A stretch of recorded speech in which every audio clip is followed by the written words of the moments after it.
Good morning mga idols.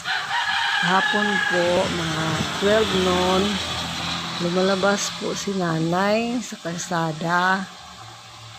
At doon, napakatindi ng init. Pero nakita niyo mga idols, yung isang puno po ng malunggay, wala lang bunga. Hindi na, wala na mga dahon. Pero pagdating ng tag-ulan, pupunin ko yon para magbago naman ang mga sanga ba. Bago naman ang mga dahon. Yung mga liso, yung bunga, magagamit din yun. Pwede rin itatanim, pwede rin igagamot yun mga idols.